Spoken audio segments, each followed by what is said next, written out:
Hello दोस्तों, code for job channel में आपका स्वागत है। मेरा नाम नीरज है। आज ये सिनेरियो बेस्ड इंटरव्यू क्वेश्चन जो सीक्वल पे पूछे जाते हैं उसका ये सेकंड चैप्टर है। इसमें क्या है कि क्वेश्चन है, can you tell me the real time scenario on views in SQL server. तो मैं इसके ऊपर एक वीडियो बना रहा हूँ क्योंकि ये भी क्वेश्चंस मतलब काफ़ी पूछ लेते हैं, काफ़ी पूछा भी जाता है इंटरव्यूज़ में। जो सीक्वल सर्वर डेटाबेस के लिए हो या फिर आप डॉट नेट डेवलपर के लिए भी जाते हैं सीक्वल सर्वर के साथ में, तो भी ये पूछा जाता है। व्यूज़ मैंने सारा कुछ एक्सप्लेन कर रखा है। मेरा जो 90 डेज़ का जॉब ओरिएंटेड कोर्स है वहाँ नीचे डिस्क्रिप्शन में मैंने लिंक दिया है, वहाँ से जाके आप व्यूज़ के बारे में पढ़ लीजिएगा प्रॉपर तरीके से, है ना। तो एक हुआ। दूसरा, अगर आप चैनल पर नए हैं तो चैनल को सब्सक्राइब कीजिए और वीडियो को लाइक कीजिए, और कुछ पूछना हो तो आप कमेंट कर सकते हैं या फिर नीचे डिस्क्रिप्शन में टेलीग्राम का लिंक दिया हुआ है, आप ग्रुप ज्वाइन कर सकते हैं, वहाँ से आपको नोट्स वगैरह ये मिल जाएंगे।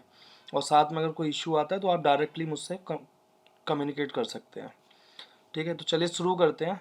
तो जब रियल टाइम सिनेरियो की बात होती है तो रियल टाइम सिनेरियो का मतलब होता है कि वो ये जानना चाहते हैं कि आप किसी कंपनी में वर्क करते हैं। जैसे आप 2 साल एक्सपीरियंस के बेस पे इंटरव्यू देते हैं या 3 साल एक्सपीरियंस के बेस पे देते हैं, तो वो ये जानना चाहते हैं कि जो आपने काम किया है वो पर्टिकुलर काम किया है कि नहीं किया अपनी कंपनी में। इसीलिए ये सिनेरियो टाइप के क्वेश्चंस पूछे जाते हैं। तो सबसे पहले तो व्यू होते क्या है। A view is a virtual table that is based on the result of a select query.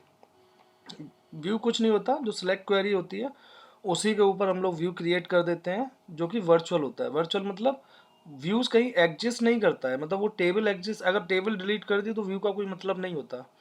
ठीक है, तो it allows you to simplify complex query. क्या काम करता है ये एग्जैक्टली काम ये करता है कि जो कॉम्प्लेक्स क्वेरी होती है, ठीक है ना, उनको ये इजी बना देता है। जैसे मान के चलो बहुत बड़ा जॉइन लगाया हुआ है ना, और आपने उस पर व्यू क्रिएट कर दिया, मान के चलो 10 टेबल का जॉइन बनाया हुआ है, उस पर व्यू क्रिएट कर दिया, तो आपको फिर बार बार पे वो क्वेरी नहीं लिखनी पड़ेगी, सीधा आपको सेलेक्ट स्टार फ्रॉम व्यू से करना पड़ेगा।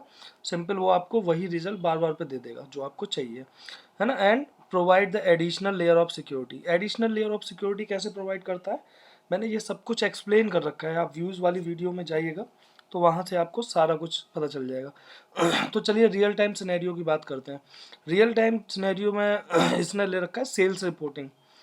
तो मान के चलिए आप एक कंपनी में काम करते हैं, है ना, और जो कि ऑनलाइन प्रोडक्ट बेचती है। तो अब क्या है कि आपका मतलब काफ़ी जब ऑनलाइन होता है तो डेटाबेस काफ़ी लार्ज होता है, काफ़ी बड़ा डेटाबेस होता है ना। और वो क्या है कि एक सेल रिपोर्ट आपको क्रिएट करनी है जो कि टोटल रेवेन्यू जनरेट करे by each customer for given a year. मतलब एक साल में एक कस्टमर ने कितना रेवेन्यू आपकी कंपनी के लिए दिया, उसके लिए आपको एक रिपोर्ट जनरेट करनी है, रिपोर्ट बनानी है। तो रिपोर्ट बनाने के लिए क्या करना पड़ेगा, आपको एक कॉम्प्लेक्स क्वेरी लिखनी पड़ेगी। ठीक है ना। अब उस कॉम्प्लेक्स क्वेरी को मान के चलो आज आपके मैनेजर ने पूछा कि ठीक है भाई, मुझे ना ये एक्स कस्टमर है, इसका पूरा डिटेल बताओ साल का कि कितना आया, है ना, कितना रेवेन्यू इसने जनरेट, इससे मुझे जनरेट हुआ। अब क्या हुआ कि कुछ दिन बाद में फिर से मैनेजर ने पूछा। अगर भाई लगातार एक काम को करो तो उसका अच्छा है कि उसका एक सॉल्यूशन आप बना लो, या तो आप स्टोर प्रोसीजर क्रिएट कर लो या व्यू व्यू क्रिएट कर दो, है ना। स्टोर प्रोसीजर थोड़ा अलग हो जाता है, व्यूज़ में सिंपल आप सेलेक्ट स्टार लगाते हैं। ठीक है, तो नेक्स्ट चलते हैं।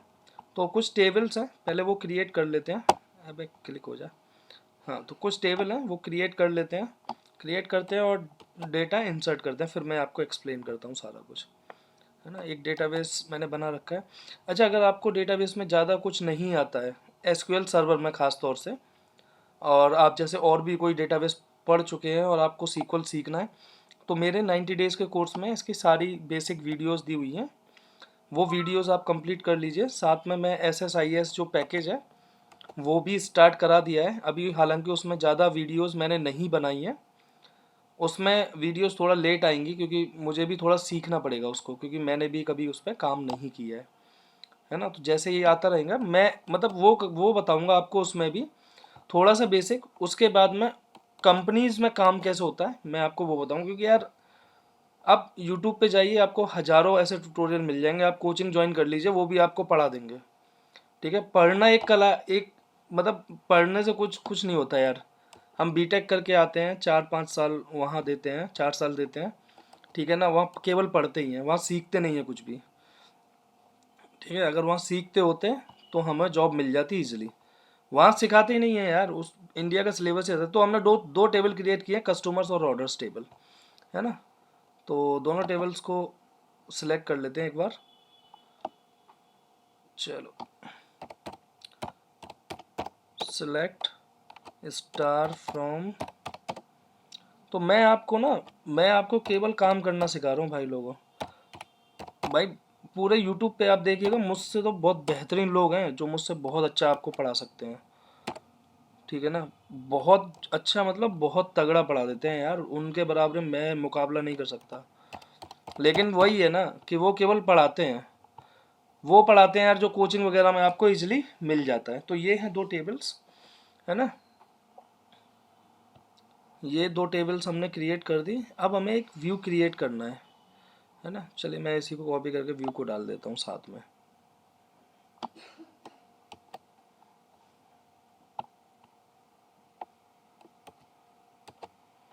मुझे लग रहा है ये टेबल का फॉर्मेट ना ठीक नहीं है। ऑर्डर डिटेल्स, एक ऑर्डर डिटेल्स के नाम से भी होना चाहिए ना। ऑर्डर हो गया, ऑर्डर डिटेल्स टेबल नहीं क्रिएट की थी, ठीक है। इसको भी क्रिएट कर देते हैं दोस्तों ना।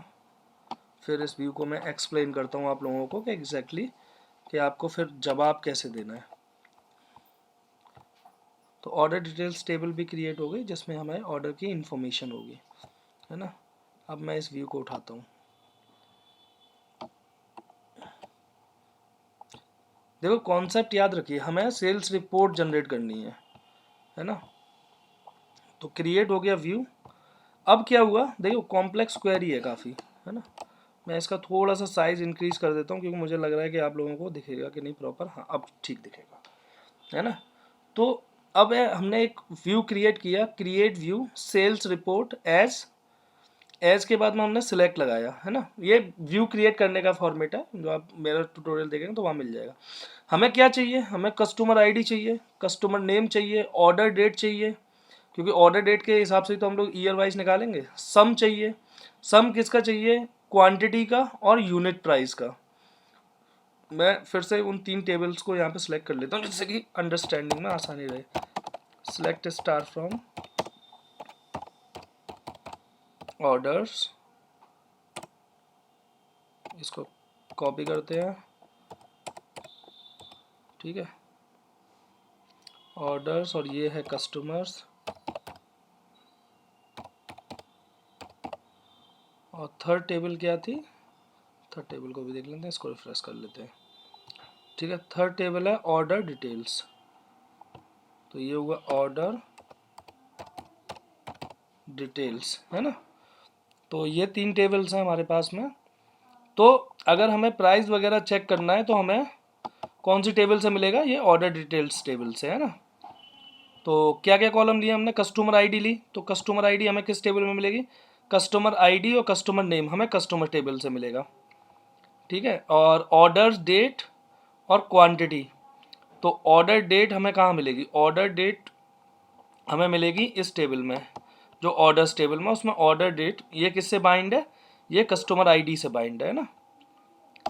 और दूसरा और क्या इन्फॉर्मेशन हमें चाहिए, और हमें चाहिए ऑर्डर क्वांटिटी विद और यूनिट प्राइस, इनका मल्टीप्लिकेशन इसने किया है एज टोटल रेवेन्यू, तभी ये टोटल रेवेन्यू हमारा जनरेट करके देगा। क्वांटिटी, जैसे क्वांटिटी को मल्टीप्लाई करेंगे यूनिट प्राइस से, तो ये कैलकुलेट कर देगा टोटल रेवेन्यू को, है ना। तो अब इसमें फ्रॉम लगाया कस्टमर सी, कस्टमर्स जो है कस्टमर टेबल है, ऑर्डर टेबल है, ज्वाइन लगाए हुए ऑर्डर टेबल में कस्टमर आईडी के बेस में, फिर ऑर्डर डिटेल टेबल में ऑर्डर आईडी, और दोनों में ऑर्डर आईडी अवेलेबल है। अब ग्रुप बाई किया हुआ है ना, group by C dot customer ID, customer name और ईयर वाइज, है ना। तो ये एग्जैक्टली ईयर वाइज कैलकुलेट करके दे देगा। अब इसको हम सेलेक्ट कर लेते हैं ना, तो सेलेक्ट स्टार फ्रॉम।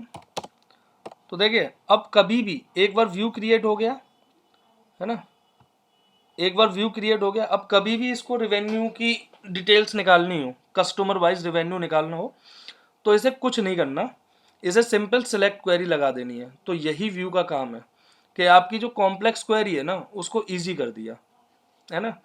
व्यू क्या होते हैं, कैसे काम करते हैं भाई, इसके लिए आपको वीडियो देखनी पड़ेगी, या मेरी देख लीजिए या किसी और की देख लीजिए जहाँ से आपको बढ़िया समझ में आए। बाकी मैंने एकदम नॉर्मल लैंग्वेज में समझाया हुआ है। तो अब क्या हुआ, अब जैसे आपको इंटरव्यू क्वेश्चंस का आंसर देना है, तो सबसे बड़ी चीज़ होती है आंसर। तो आंसर में आपको क्या बोलना है कि मतलब, अब वो बोला सेल रिपोर्ट, मैंने बोला चलो हम एक काम करते हैं, जैसे मेरी एक कंपनी है, जैसे मेरी प्रीवियस कंपनी जो है या मेरी जो करंट कंपनी है, उसमें क्या है कि वो कलेक्शन प्रोसेस पे काम करती है। कलेक्शन प्रोसेस क्या होता है, जैसे कोई लोन वगैरह लेता है, तो कुछ कंपनियां होती हैं, जैसे इंडिया में तो होंगी शायद, जो वसूली वाले जो लोग होते हैं वो बोले जाते हैं, लेकिन यूएस में ऐसा नहीं है कि आप किसी को जाके गाली गलौज कर दो। वहाँ पे सिस्टम ये है कि आपको लोन लेना है, वापस लेना है, तो उससे प्यार से बात करनी होगी, और उनके लिए कुछ मतलब कुछ इजी वे में आप लोगों को चीज़ें प्रोवाइड करनी पड़ेंगी। ठीक है, तो मान के चलो मेरे पास में क्या हुआ कि मेरी कलेक्शन रिपोर्ट आई, है ना। अब मेरे मैनेजर ने बोला कि चलो एक काम करो, मुझे ना एक क्वेरी आप क्रिएट करके दो, जिससे कि मैं एवरी कस्टमर से कि कितना साल में उससे कलेक्शन हुआ, क्योंकि लोन का कलेक्शन चाहिए, तो कितना साल का कलेक्शन हुआ वो मुझे देखना है। तो उसके लिए मैं क्या करूँगा, उसके लिए मैं एक व्यू क्रिएट कर दूंगा, है ना। मैं अपने अपने ऊपर बोल रहा हूँ कि इस क्वेश्चन का मैं आंसर कैसे दूंगा, है ना। तो इसका कैसे होगा कि मेरा मतलब कलेक्ट, मैंने एक व्यू क्रिएट किया और उस व्यू में मैंने यही सेम क्वेरी यूज कर ली, बस ये है यूनिट प्राइस की जगह मैंने क्या कर दिया, सेल्स रिपोर्ट की जगह मैंने उसको दे दिया कलेक्शन रिपोर्ट, है ना। कलेक्शन रिपोर्ट बना ली, तो उस कलेक्शन रिपोर्ट में कस्टमर वाइज इंफॉर्मेशन आ गई कि एक साल में किस कस्टमर ने कितना अपना अमाउंट पे कर दिया। ठीक है, तो सिंपल यही है व्यू का फंडा, है ना। और इसी तरीके से आपको भी इसका आंसर देना है, कुछ नहीं है। आप जैसे रियल टाइम सिनेरियो की बात आती है ना, तो आप लोग घबरा जाते हैं, तो घबराना नहीं है, सीधा आंसर देना है। थोड़ा बहुत देखो, थोड़ा बहुत ऊपर नीचे भी होता है ना, तब भी वो लोग कंसीडर कर लेते हैं। मैंने भी इंटरव्यू लिया है यार, हम भी करते हैं। अगर ऐसे देखे ना कि एकदम परफेक्ट बंदा ढूंढे, तो किसी भी कंपनी को मिलेगा नहीं। सीक्वल हो, सी शार्प हो, ठीक है, सीक्वल हो, सी शार्प हो, कोई बंदा ऐसा मिलेगा नहीं जो सब कुछ एक्सप्लेन करा।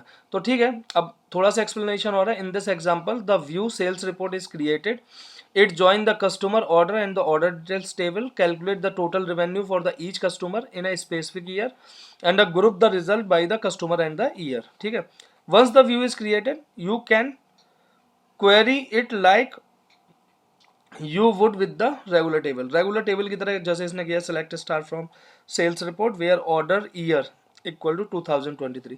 अब उसको 23 का निकालना है, 1999 का निकालना है, जितना का निकालना है वो निकाल देगा, है ना। तो ये थोड़ा सा आपको ये एक्सप्लेनेशन देना पड़ेगा। इसको जैसे आप पढ़ेंगे ना और थोड़ा सा प्रैक्टिस कर लेंगे, तो आप इजीली आंसर दे लेंगे, है ना। This query will retrieve the sales report for the year of 2020 showing the total revenue generated by the each customer during the year. By using a view, you have abstracted the complexity of the underlying data structure and create a simplified way to access the required sales information. वही मैंने बताया था कि जो complex query है उसको आपने एक छोटे में बना दिया, है ना। इसी प्रोसेस को हम डेटा उसमें सी शार्प में बोलते हैं और ऊप्स में बोलते हैं मेनली एब्स्ट्रैक्शन, कि आपने मतलब जो कॉम्प्लेक्सिटी है उसको छुपा लिया और एक सिंपल सा चीज़ प्रोवाइड कर दी। तो इससे सिक्योरिटी भी होता है, क्योंकि उस किसी को पता ही नहीं है कि बैकग्राउंड में क्या हो रहा है ना, कि कौन से टेबल है, तो नहीं पता रहता। ठीक है, तो व्यू का ये भी काम होता है। Remember that view provide a dynamic representation of data in the underlying database table, so they always reflect the current state of the data without storing data themselves. ठीक है, करंट स्टेट को करते हैं क्योंकि वो डायरेक्टली वो हर बार ही table से ही data fetch करके लाएगा, है ना। तो ये हुआ व्यू का रियल टाइम सिनेरियो। बाकी आगे जॉइंस वगैरह का मैं सबका बताऊंगा, टाइम मिलेगा तो मैं वीडियो बनाते जाऊंगा ना। तो मिलते हैं नेक्स्ट वीडियो में, आज के लिए बस इतना ही। अगर आप नए हैं चैनल पे तो प्लीज़ सब्सक्राइब कर दीजिए, वीडियो को लाइक कीजिए। मिलते हैं नेक्स्ट वीडियो में। Have a great day, thank you for watching.